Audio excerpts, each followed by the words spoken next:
Welcome to Adults Only Comedy Berlin. Today we have Bruno Mazzini. Hello. Hello. And it's your birthday. It is. Happy birthday to you. Okay, I won't do the whole thing. We're recording in your like very cute student apartment room. Yeah. I feel really old right now. If it's any consolation, there's like 35-year-olds in this building that don't know what to do with their lives as well. Like, wow. you do know what to do with your lives. I do. I'm feeling really good about myself now. I've had a very emotional 2 days. I've been a bit all over the place. Which apparently is not something you should. Oh no, I shouldn't get all bitter. Something you shouldn't like tell your co-host at a comedy show, because apparently that's not I'm like, I think we're friends. Anyway, I'm referring to things that no one knows about. Yeah. But anyway, it's been like there's been some decoupling of production teams in the last week from the last podcast episode. Basically, Shahak Shapira and I will not be working together anymore.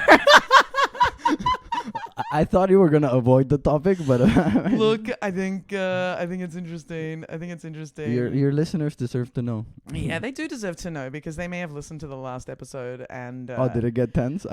It got tense, yeah. And then there was the green room chat afterwards, and apparently there was someone in the crowd, because it was a live podcast recording, who came up to Shahak afterwards and was like, "Yeah, I don't understand how Anna didn't get your point about pronouncing a name right and how important that is."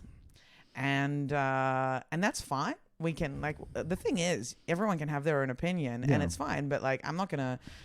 There's no malicious, mispronunciation of names. But basically, intent is what I mean. My name is like the most mispronounced name, or not maybe mispronounced, but everyone pronounces it differently because they think it's from, like, Portuguese people have their pronunciation. Italian.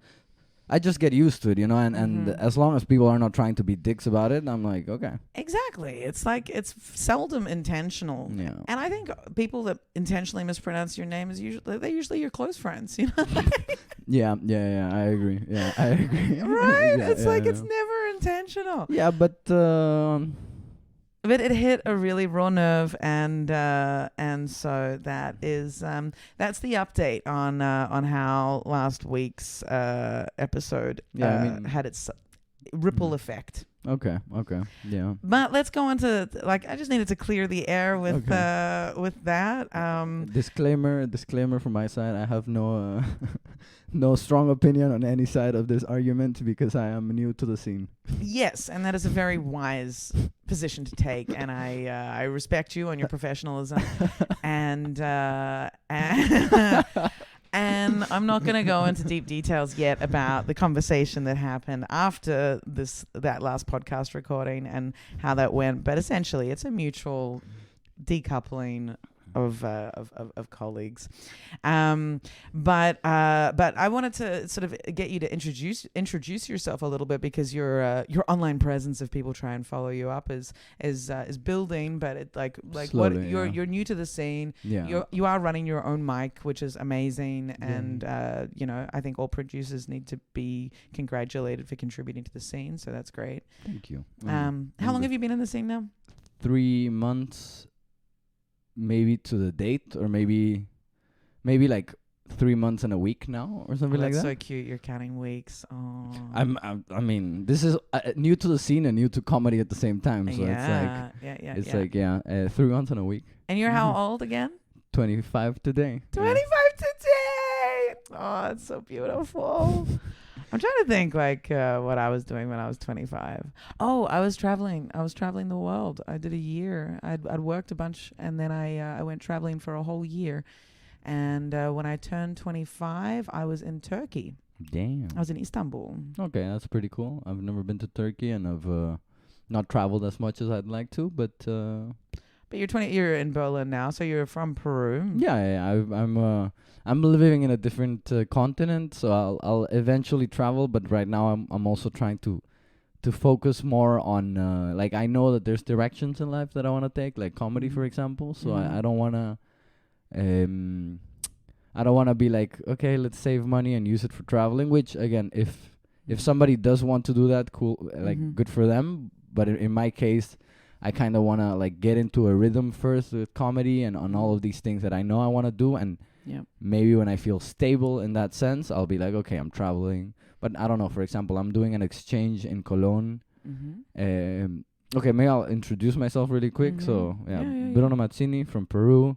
You can follow me at Bruno Chill Please, or Sorry Not Sorry is the name of my show, which is at Bitte Sorry on Instagram. I didn't know that. Yeah. And right now I'm doing a master's in business and strategy and international management, so generic as hell. Perfect for comedy, really. Yeah. Super related. Yeah. Very strategical business we're in, right? Oh, really? It is. It is. Yeah. But it's so wonderful that you found comedy at 25. Like, when I was 25, I had no idea. Like, I was writing a blog about my travels. I knew that I liked to write poetry and stuff, but I had I'd never considered becoming a comedian. No way. Yeah, I saw one of the first tapings of Chris Rock at 21. Holy fuck. Like, what was it like? Amazing. Like, he was, I don't know, as good as... of course, it's Chris Rock, but he was as good as some of the best comedians on the scene right now. Yeah. And I was like, okay, I think at this point he had already been doing it for 4 or 5 years or something. He started very young. But, like, you can tell that he was a genius because in 5 years he was doing what some, in my opinion, great comedians here like have done after 10, you know, like, because I think we have great comedians in Berlin, like great, not great by European standards, but like great.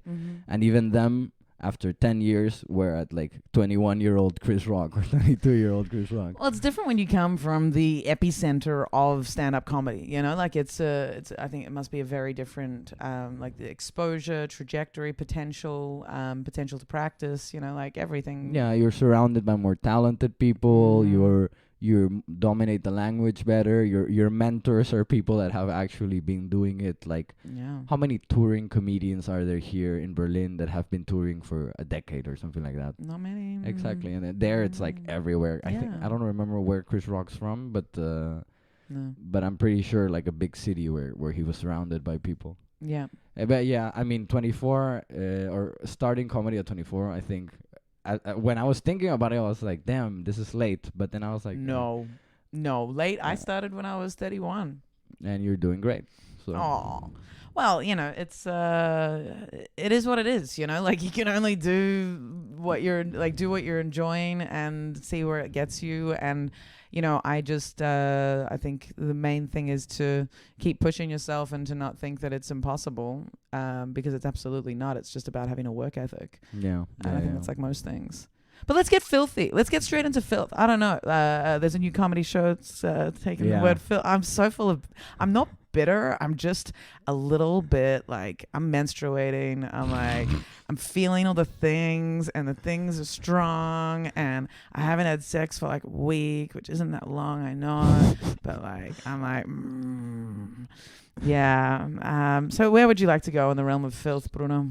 I just because I just watched the beginning of the 5th season of Big Mouth. I love Big Mouth. Such a good show. I'm going through changes. Yeah, what a good show. Yeah, maybe teenage filth, you know? Teenage filth. Ooh, teenage filth, yeah, because you're closer to teenage than my age. I'm the same distance to teenage than to to actual teenage. But 19 is not a teenager, let's be honest.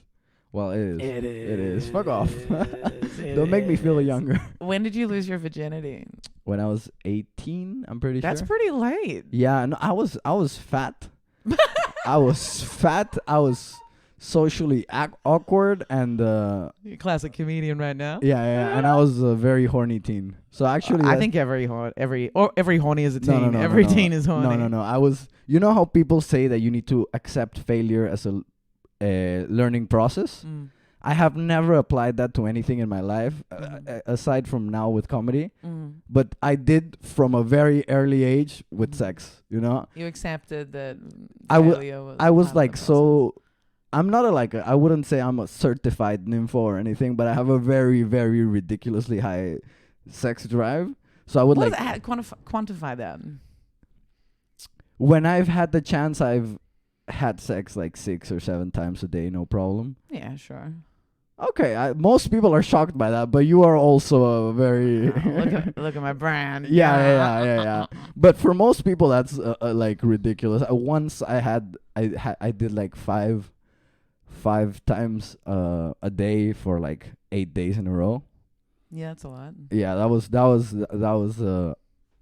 my partner suffered. By the end of the 8 days, she was like, "Bruno, no, stop." Yeah, that's 8 days sustained. That's a lot. Yeah, but like going back to teenage years, I was the kind of kid that like fat, unattractive, socially awkward, like very bad at interacting with people. I feel like most kids are, but yeah. But No. some kids I was are not, yeah. like certified, like certified. yeah, just Yeah, like bad. a doctor say you were officially socially awkward. No, certified. It's an expression. It's an expression. All right, I'll keep up with the kids. I mean, I didn't have any like good, stable friendships till I was like maybe 15 or something. Yeah. So I would agree with. I didn't really have many. Like I've never had many stable relationships, but like no, I'd always have like some good friends. Yeah, like a couple of good friends. Not me. No, okay. So I like, I don't know. I would go out to parties and hit on girls, and it clearly wouldn't work. But I would like get like next. It's a numbers game, baby. Exactly, it's a numbers game, and eventually it started to work out. I got like smoother, I guess. And also at like 15 or 16, I started to lose weight, so it became easier in the physical side of things as well. So, but I really like I learned a lot like in tough conditions. You know how athletes they put themselves in rough situations to train, like running on sand. Exactly. You know, hitting on girls with my body was like running on sand because I was just so unattractive. I need to see photos of fat Bruno. Oh my god, I have a picture, a group picture that I show people, and I'm like, find me in the picture, and it's only like 8 people, and they never find me. Really? It's hilarious. I love it. I mean, it's bad, like, right? It created some traumas, but at the same time, like now that I think back, I'm like, no, okay, nice. When I was, I think as everyone, awkward, but when I was 14, I decided to cut my hair short. There was a Gwyneth Paltrow movie out called Changing. What was it? It was like, what was it? It was like going through sliding doors. It was called Sliding Doors, and she cuts her hair really short. And so I was like, well, I'm 14. I've got braces. This is the perfect time for me to cut my hair short and look like an awkward boy. And so I was extremely unattractive with that haircut. And then I'd like put little butterfly clips in, and it was a nightmare. I look back at those photos, and it's like, Mom, I was very, headstrong, but like that one you could have spared me from, Yeah. But I was pretty active from a young age, unsurprisingly. And like girls, it's easier, but like it's not easier on the repercussion side. I was very like my first date was when I was 15, and that was my first kiss. And then it took 2 years before I actually had conscious sex. I think I definitely lost my virginity at a party once before then, but the memory is like messed up. I did manage to get an STI. On the first time. Sexually transmitted infection, and I had to take the morning after pill as well because I just didn't know. Shit. Yeah, but from 15 to 17, I was, there was a lot of fingering going on. There was a lot of making out with people. There was a lot of hand jobs, and until I actually had sex at 17. On my 17th birthday. Okay, so then the difference is only 1 year, because Exactly. when I say I lost my virginity at 18, I mean like sex, but also hand jobs and stuff like that. I got my first blowjob at 14. Whoa, actually. that is young. Yeah. With an older woman as well. How much older? She was 15. Oh, what a shocker right there. Like a TILF? I don't know. Like a I don't know. That's that's hilarious that your photo is an older woman. I mean, back then it was impressive for me, Like she was I would always date guys 1 year older than me at least. Yeah, but that's common for women, right? Not Yeah, for guys. When I dated a guy that was actually in my year level, I was like, oh my God. Well, I was also like the brother of a guy that I'd like made out with quite a few times. So I was dating his younger brother. And he was the one that I may have had sex with for the first time and had to get the pill and antibiotics from afterwards. He was like, no, we didn't have sex. And I was like, I don't think you remember either. Yeah, fuck. It's some intense stories. I've got this bit that's still not working that I tried to write about how I was cyberbullied when I was in high school, and that was before social media. So being cyberbullied meant like they had to learn JavaScript, which is quite a compliment. And they had a whole web page written about me being this like slut, bitch, waste of human material.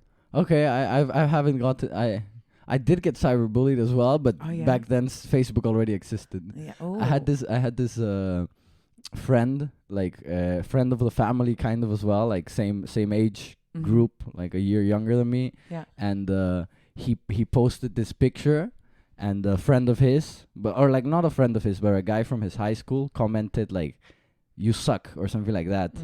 And this guy, my friend, told me to reply like hey, like just make fun of this guy. And I was like, yeah, this guy's my friend, like why not? And I put this like slightly aggressive but not really comment. What did you say? I was like, this guy had a nickname, so I said shut up and the nickname. Yeah. But it's not like, in my opinion, it wasn't crossing over any. No, he said you suck, so shut up is fair, right?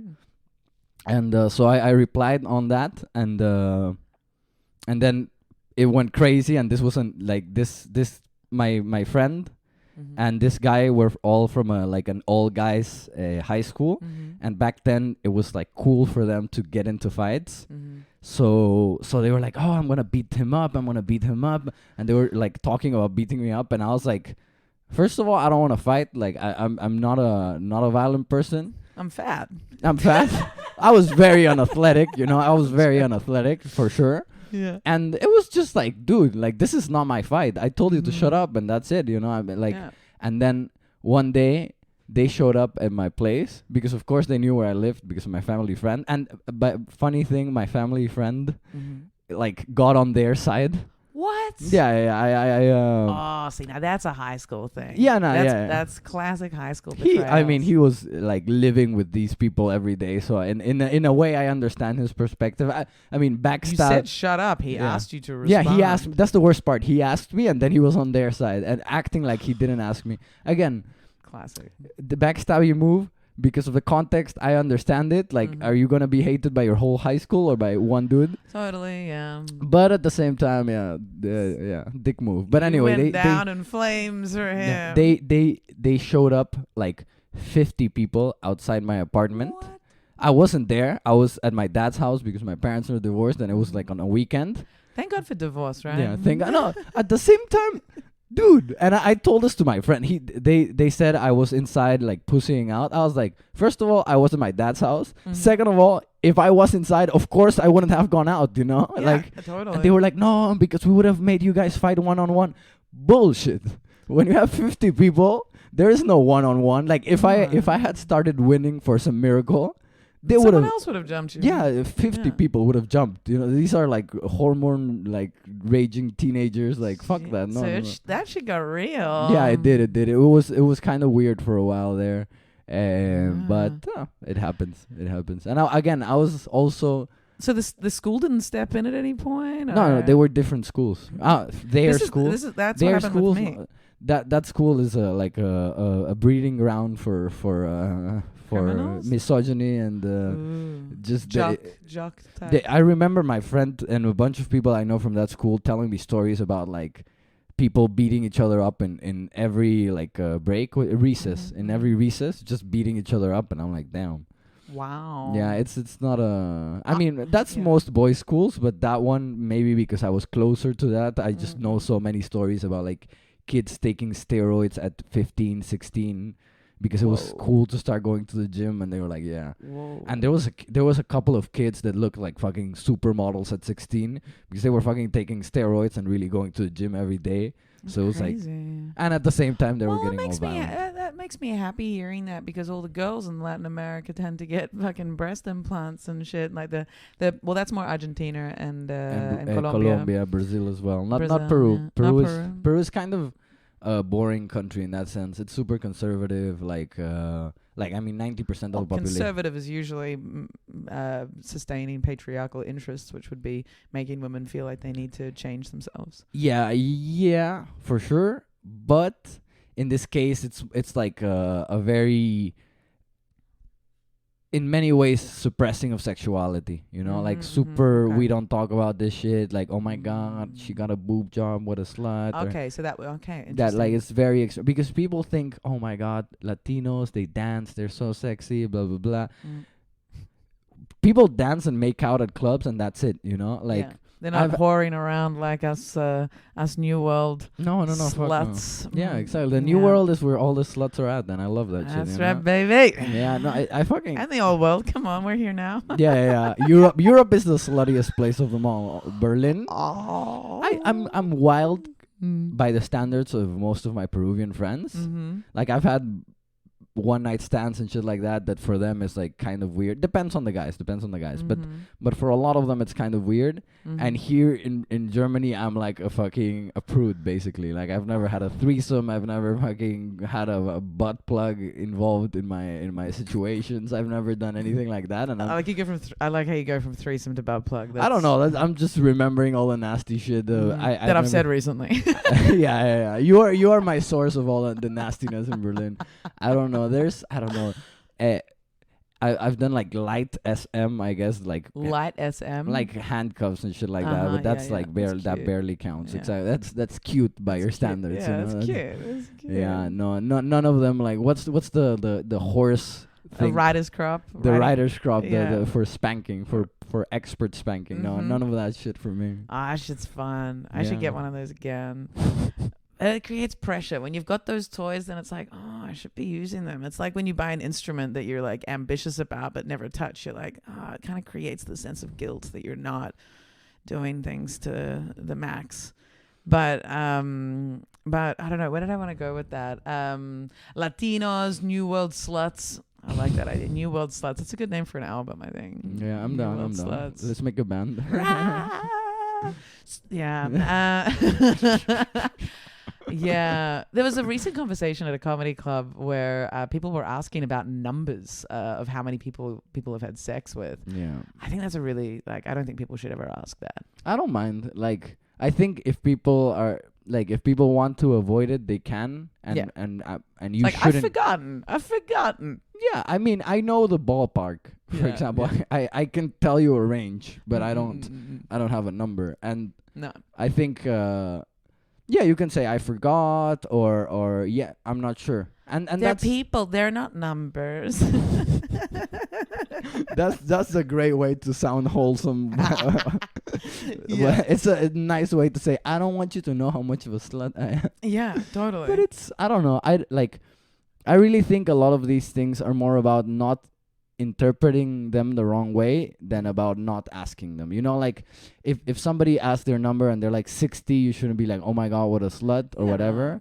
You should just be like, okay. But it's curious to understand the motivation for asking it. It's like, how are you trying to judge? What are you judging here? I think it's just lifestyle, I guess. Like, just because time management. Yeah, I mean, my number would be like way higher if I hadn't been in relationships, for example. Likewise, for sure. Like that's. I know people that are like absolute sluts, but they've been in a relationship for a very long time, so their number doesn't represent how much of a slut they are. Yeah, and same thing. If you were in a long relationship when you were young, but then as an older person, you are single for a longer period, your number my number more than tripled in like a year. Absolutely. Although I had also the weird thing of with my marriage, it was an open relationship, but we would have sex with people together in the same room. But yeah, it was during that period, that was one of those relationships where my numbers just kept going higher and higher. He was pushing them up, your husband. Yeah. But then the pandemic has really, I think, flattened numbers quite a bit. You have to be so careful. But your relationship, you're in a relationship for how long have you been together? 10 months now or 10 11 months, months. okay. Yeah. All right, No, so 10. 10 months. Yeah. Okay, nice. This is my longest relationship to date. Oh, wow. Yeah. Congratulations. Impressive, right? That's so great. No, I see some people in like 5-year relationships, and I'm like, oh my god. Yeah, I've never done 5 years. The longest I've done is 2.5, like almost 3. Okay, Yeah. that's counting pre and post marriage, right? Yeah. The marriage Okay. the marriage. I was only with him for like 2 years, So you met, and after 6 months you got married. 9 months. Okay, so 2. We had a 1-year wedding anniversary, which is 9 months plus a year, and then it was a few more months. We made it to 2 years almost. Okay.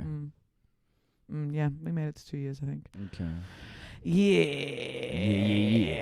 Yeah, it's weird. Like, it's been so long since I've been in a long relationship. Like, I don't know, having like routines with someone or like expectations of how they're involved in your life. Whoa, it's been a while. I like it. I mean, Oh, absolutely. Like I think realistically, everyone wants to be in a relationship. you should like it if you are in one. That's my opinion. If you are in a relationship and you don't feel comfortable with how it's going, you try to fix it, and if you can't, you leave. None of that being with someone for 5 years that you don't like. You know, for me that's like just a waste of time. A lot of people just aren't strong enough to be honest with themselves and then be honest with their partner about how they're really feeling. And also people don't like being alone, you know, like people really struggle, and like there's a sense of shame when you're single, I think. No. I was enjoying my singlehood, and I remember like people see it as like as a problem that needs to be solved though. Yeah, because everyone does want to be in a relationship. We do want that. Yeah, for sure.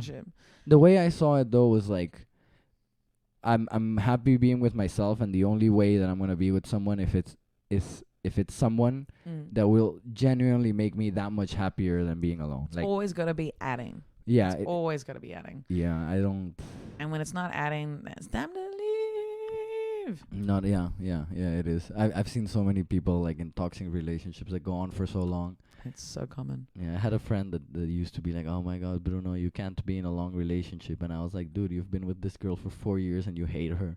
You knew you shouldn't be with her from like month number 6, and you're still with her. So that's nothing to brag about, in my opinion. At all. But people like to hold on to the stupidest things, like some young comedians when they say, "How long have you been doing comedy?" And I say 3 months, and they're like, "Oh, okay, you're new." And I'm like, "Okay, how long?" And they're like, "Oh, okay, 2 years." And I know that in those 3 months, I've done as many shows as them in 2 years. Totally. And I'm like, okay. But like, again, numbers are same as relationships, right? You can be in a good relationship for 6 months, and after working out a lot of issues, you realize that it's just not a match. Yeah. Or you can take 5 years to realize the same amount of stuff. And Totally. Like I've been saying it a lot recently, but like, just because it keeps coming up, but like the longest, my threshold is usually 6 weeks with someone, and then I let it go, and that's it. And usually in those 6 weeks, I get a really good amount of exposure to their behaviors and their addictions and their just Berlin things. I think really it's everywhere, but I feel like Berlin is a city where you can, really relish and like bathe in your consumption. Yeah. And it encourages you to do that. And so like people don't hide it. Like I've definitely been in relationships in Australia where addiction was still a problem. But like, they didn't show it to you until like a while. It just wasn't as much of an issue because where we lived didn't support that level of engagement with the addiction. Okay. In Berlin, you can smoke weed everywhere. Yeah. Everywhere. Yeah. It's just standard. Right outside my apartment, it smells like weed every day. Totally. But also like in front of the police, in front of coffee shops, inside bars, everywhere you can smoke weed. And so that addiction is really supported by Berlin, whereas in Melbourne, you had to hide it. Yeah. And so it reduces how much people can go deep into that addiction all the time, I think. Yeah. You have to be at home or whatever. And consider it also reduces the chances of them seeing it as an addiction. You know what I'm saying? Like, yes, people are like, yeah, I'm smoking weed, and And it is a dependency, you know. Like, Totally. I mean, addiction, I think the definition is when it starts to harm you. And so I understand that some people like are like, okay, it's not harming me, it's actually adding. But it's still a dependency, and I personally don't like to feel like I need something, you know. And that's like my line, because I have a lot of friends that are like, hey, I can't sleep without weed, that's why I smoke. And I'm like, that's why I stopped. I was like, keep smoking, okay, because that's you need your sleep, but also figure out why you can't sleep and fix it some other way, because you can't be the person that needs this thing, you know. It's But that's also like the thing is when you get to the point where it's like, I need weed to sleep, it's like, it's only because you have it.